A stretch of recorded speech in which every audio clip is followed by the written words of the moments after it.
भाइयों और बहनों, मेरा नाम राहुल सावरकर नहीं है, मेरा नाम राहुल गांधी है। मैं सच्चाई के लिए कभी माफी नहीं मांगूंगा, मर जाऊंगा मगर माफी नहीं मांगूंगा। तो दोस्तों, अगर आपको भी ऐसा लगता है कि गरीबों के मोर्चे पर मोदी सरकार विफल रही है तो आप अभी इस वीडियो को लाइक कीजिए और इस लाल बटन को दबा के इस चैनल को फ्री में सब्सक्राइब करके घंटी बजाइए और कमेंट में लिखिए जय हिंद। रुख करते हैं पहले खबर की तरफ। पेट्रोल डीजल के रेट में तेजी के खिलाफ कांग्रेस का राष्ट्रव्यापी प्रदर्शन। जी हां दोस्तों, लगातार 17वें दिन ईंधन के दामों में बढ़ोतरी। पेट्रोल डीजल 80 रुपए प्रति लीटर के करीब। कोरोना संकट के बीच भारत में पिछले 17 दिनों से पेट्रोल और डीजल के दाम में लगातार वृद्धि का सिलसिला जारी है। पेट्रोल और डीजल के दामों में लगातार बढ़ोतरी के खिलाफ कांग्रेस अब राष्ट्रव्यापी विरोध प्रदर्शन शुरू करने जा रही है। हालांकि कांग्रेस का राष्ट्रव्यापी प्रदर्शन ऐसे समय शुरू होने जा रहा है जब कोरोना महामारी से बचने के लिए लोगों को सामाजिक दूरी बनाए रखने को कहा जा रहा है। लगातार 17वें दिन यानी आज मंगलवार को भी पेट्रोल और डीजल के दामों में इजाफे का सिलसिला जारी रहा। राजधानी दिल्ली में डीजल इन 17 दिनों में 10 रुपए प्रति लीटर महंगा हो गया है। पेट्रोल और डीजल दोनों की कीमत 80 रुपए लीटर के करीब पहुंच गई है। दिल्ली में पेट्रोल का भाव 79.76 रुपए प्रति लीटर हो गया तो डीजल का दाम 79.40 रुपए प्रति लीटर हो गया। दिल्ली में पेट्रोल और डीजल के दाम में अब महज 36 पैसे प्रति लीटर का अंतर रह गया है और लगातार 17 दिनों में पेट्रोल की कीमत 8.50 रुपए लीटर तो डीजल 10.1 रुपए प्रति लीटर महंगा हो गया है। मध्य प्रदेश में कल प्रदर्शन। कांग्रेस ईंधन के दामों में लगातार बढ़ोतरी के खिलाफ प्रदर्शन करने जा रही है। मध्य प्रदेश की कांग्रेस इकाई ने भी पेट्रोल डीजल की बढ़ती कीमतों के खिलाफ कल बुधवार को प्रदेश व्यापी प्रदर्शन का ऐलान किया है। ये प्रदर्शन सभी जिलों में होंगे। मध्य प्रदेश के पूर्व मुख्यमंत्री कमलनाथ ने ट्वीट कर कहा कि केंद्र सरकार और राज्य सरकार इस संकट काल में तत्काल पेट्रोल डीजल पर करों में कमी कर जनता को राहत प्रदान करे। कांग्रेस इस मूल्य वृद्धि के विरोध में और राहत की मांग को लेकर कल 24 जून को प्रदेश भर में आंदोलन करेगी। रुख करते हैं अगली खबर की तरफ। अशोक गहलोत ने CWC की बैठक में की राहुल गांधी को कांग्रेस का अध्यक्ष बनाने की मांग। यूथ कांग्रेस ने भी किया समर्थन। जी हां दोस्तों, कांग्रेस पार्टी में फिर राहुल गांधी को पार्टी की कमान सौंपने की मांग उठी है। राजस्थान के मुख्यमंत्री और वरिष्ठ नेता अशोक गहलोत ने कांग्रेस वर्किंग कमेटी की बैठक में आज यह बात रखी। सूत्रों के मुताबिक अशोक गहलोत की इस मांग के यूथ कांग्रेस के अध्यक्ष श्रीनिवास BV ने भी समर्थन किया है। उन्होंने कहा कि कांग्रेस पार्टी को एक वर्चुअल मीटिंग बुलानी चाहिए और राहुल गांधी को कांग्रेस का अध्यक्ष बनाना चाहना चाहिए। आपको बता दें कि राहुल गांधी 2017 में कांग्रेस पार्टी के अध्यक्ष बने। लोकसभा चुनाव के परिणाम के बाद उन्होंने इस्तीफा दे दिया। उनके इस्तीफे के बाद सोनिया गांधी पार्टी की अंतरिम अध्यक्ष हैं। कांग्रेस वर्किंग कमेटी की बैठक में कोरोना, तेल के दाम और चीन के साथ सीमा पर जारी तनाव को लेकर केंद्र सरकार के खिलाफ प्रस्ताव पास किया गया है। बैठक की जानकारी देते हुए कांग्रेस प्रवक्ता रणदीप सुरजेवाला ने कहा, इस विशेष बैठक में 3 प्रस्ताव पारित हुए।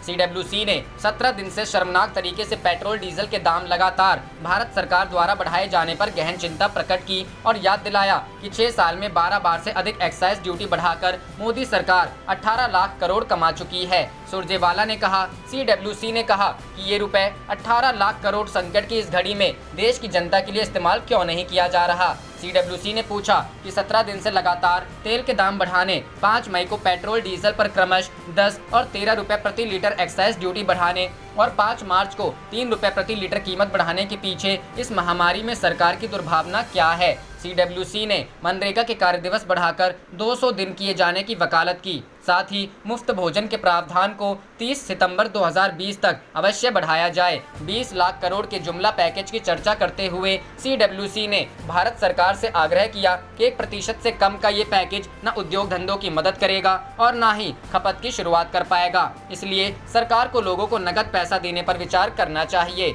सुरजेवाला ने बताया कि गलवान घाटी, पैंगोंग त्सो झील और हॉट स्प्रिंग्स के भारतीय इलाकों में जबरन चीनी घुसपैठ की अनेक खबरों पर CWC गहन चिंता व्यक्त करती है। चीन सहित किसी को भी संदेह नहीं होना चाहिए कि ये इलाके भारत के अखंड भूभाग के अभिन्न अविभाज्य हिस्से हैं। मनमाने व अकारण अतिक्रमण एवं घुसपैठ द्वारा गलवान घाटी सहित हमारे भूखंड पर दावा करने का चीनी दुस्साहस ना तो सहन किया जाएगा और ना ही स्वीकार्य। रुख करते हैं अगली खबर की तरफ। रोजगार के दावे पर अखिलेश का तंज, जनता से भी पूछा जाए उसकी थैली में क्या आया। जी हां दोस्तों, समाजवादी पार्टी अध्यक्ष अखिलेश यादव ने 1 करोड़ लोगों को रोजगार देने के उत्तर प्रदेश के मुख्यमंत्री योगी आदित्यनाथ के दावे पर तंज कसते हुए मंगलवार को कहा कि जनता से भी पूछा जाए कि आखिर उसकी थैली में क्या आया। अखिलेश ने ट्वीट में तुकबंदी करते हुए कहा, मुख्यमंत्री करोड़ों को रोजगार का दावा कर गए, रैली में पर जाकर जनता से पूछो भाई क्या आया उसकी थैली में। गौरतलब है कि मुख्यमंत्री योगी आदित्यनाथ ने हाल ही में प्रवासी श्रमिकों को रोजगार दिलाने की प्रक्रिया में तेजी लाने की हिदायत देते हुए अधिकारियों को मनरेगा योजना के साथ साथ उद्योगों तथा निर्माण इकाइयों में रोजगार के 1 करोड़ अवसर पैदा करने के निर्देश दिए थे। अखिलेश ने एक अन्य ट्वीट में बिजली का बिल नहीं जमा कर पाए 50,000 उपभोक्ताओं के कनेक्शन काटने का नोटिस भेजे जाने पर भी राज्य सरकार को घेरते हुए कहा, जहां प्रदेश में लोगों के पास काम, कारोबार, रोजगार नहीं है, वहीं बदला सरकार लोगों के बिजली बिल न जमा करवा पाने की वजह से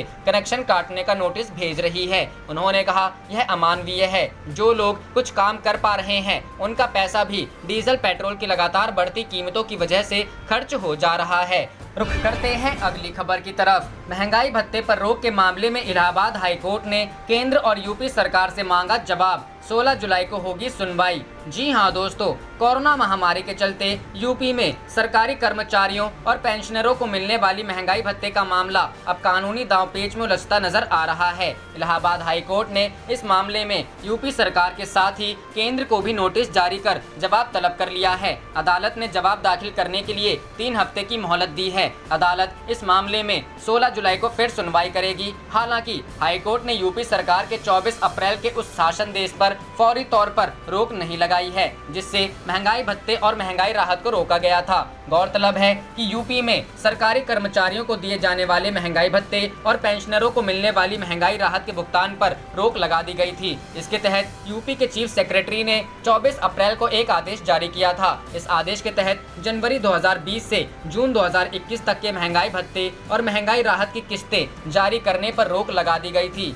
हाईकोर्ट के ही पूर्व अफसर अनिल कुमार और शिक्षक सुरेंद्र राही ने इस आदेश के खिलाफ इलाहाबाद हाईकोर्ट में अर्जी दाखिल की। इस अर्जी में यूपी सरकार के आदेश को चुनौती दी गई। इसमें कहा गया कि यूपी सरकार को इस तरह का फैसला लेने का कोई अधिकार नहीं है। अर्जी में कहा गया कि इस भुगतान को रोकने का अधिकार संविधान के अनुच्छेद 360 के तहत केवल राष्ट्रपति में निहित है, जो कि वित्तीय आपातकाल लगाकर यह आदेश पारित कर सकते हैं। ऐसे में यह आदेश असंवैधानिक है। अर्जी में कहा गया कि प्रदेश के लाखों कर्मचारियों और पेंशन भोगियों के सामने आर्थिक संकट का खतरा पैदा हो गया है। याचिकाकर्ताओं की ओर से कोर्ट में कहा गया कि किसी शासनादेश या गजट नोटिफिकेशन के द्वारा या फिर प्रशासनिक आदेश से इस प्रकार के आदेश नहीं जारी किए जा सकते हैं। अर्जी में यूपी सरकार के 24 अप्रैल के शासनादेश को रद्द किए जाने की मांग की गई। मामले की सुनवाई जस्टिस जे मुनीर की बेंच में हुई। यूपी सरकार की तरफ से additional advocate general MC Chaturvedi ने इस तरह के आदेश जारी करने का अधिकार होने की बात कहकर अर्जी को खारिज किए जाने की मांग की।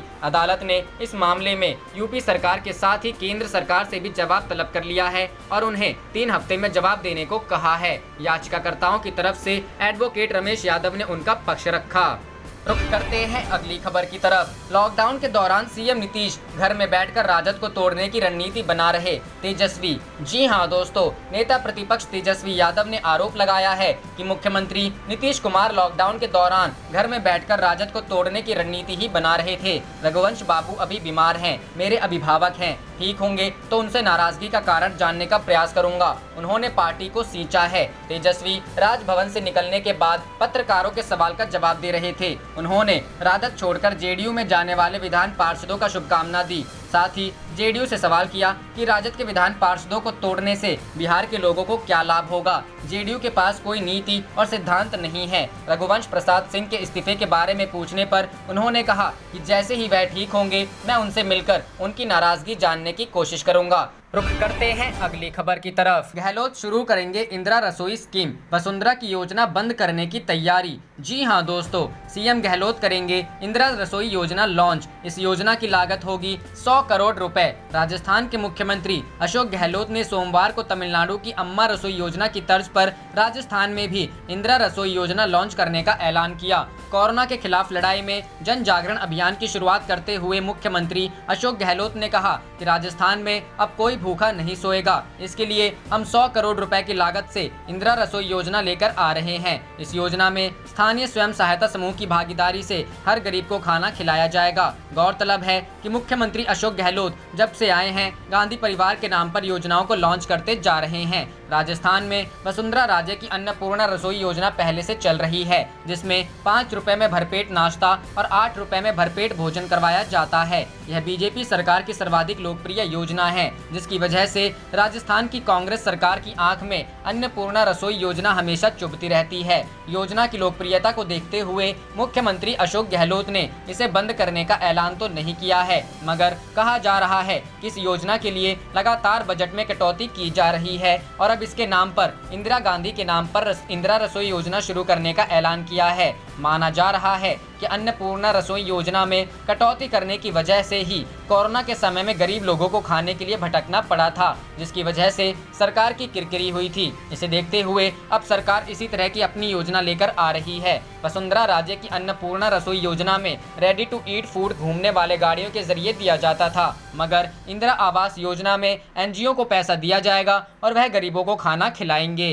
रुख करते हैं अगली खबर की तरफ। सोनिया मनमोहन का सरकार पर निशाना, कोरोना चीन विवाद पर सही कदम न उठाने का आरोप। जी हां दोस्तों, कोरोना संकट और चीन सीमा विवाद पर आज कांग्रेस वर्किंग कमेटी की बैठक हो रही है। इस बैठक में कांग्रेस की अंतरिम अध्यक्ष सोनिया गांधी, पूर्व प्रधानमंत्री डॉक्टर मनमोहन सिंह, पूर्व वित्त मंत्री पी चिदम्बरम समेत कई नेता मौजूद हैं। कांग्रेस नेताओं ने मोदी सरकार पर निशाना साधा है। सोनिया गांधी ने कहा कि भारत आज एक भयानक आर्थिक संकट, महामारी और अब चीन के साथ लाइन ऑफ एक्चुअल कंट्रोल पर विवाद के कारण संकट की चपेट में है। हर संकट का कारण भारतीय जनता पार्टी नीत एनडीए सरकार का कुप्रबंधन और इसकी गलत नीतियों है। आर्थिक पैकेज पर उठाए सवाल।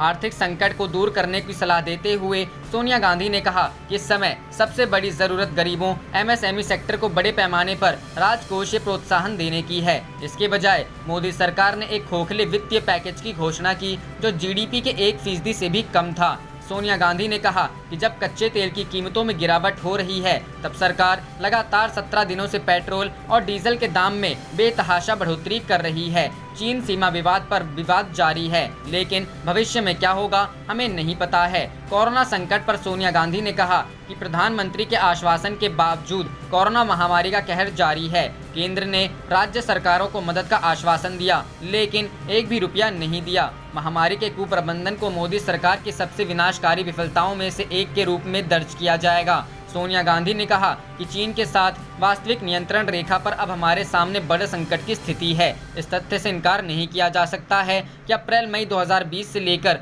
अब तक चीनी सेना ने पैंगोंग त्सो झील क्षेत्र और गलवान घाटी, लद्दाख में हमारी सीमा में घुसपैठ की है। अपने चरित्र के अनुरूप सरकार सच्चाई से मुंह मोड़ रही है।